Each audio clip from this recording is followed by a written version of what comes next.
সল্লু কামা রাআইতুমুনি উসাল্লি, নামাজ পড়ো সেইভাবে যেভাবে আমাকে পড়তে দেখো।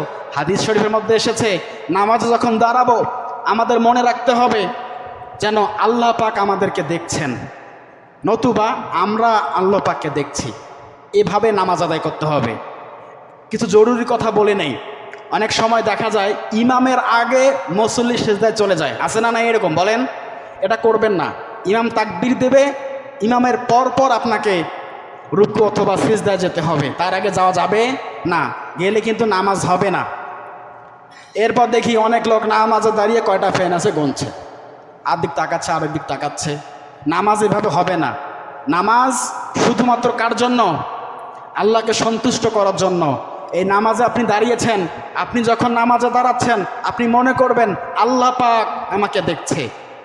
যদি আল্লাহ পাক তার কুদরতি নজরে আপনাকে দেখে তা আপনি কি এইদিক ওদিক তাকাতে পারবেন? ফ্যান গুনতে পারবেন না? কখনো না। অথবা এটা মনে করবেন যে আপনি আল্লাহ পাককে দেখছেন, আপনি আল্লাহ পাকের কুদরতি পায়ে সিজদা করছেন, বলি সুবহান আল্লাহ। আসসালাতু মিরাজুল মুমিনিন, রাসূল বলেছেন মুসলমানদের জন্য এই সালাত হচ্ছে মিরাজ।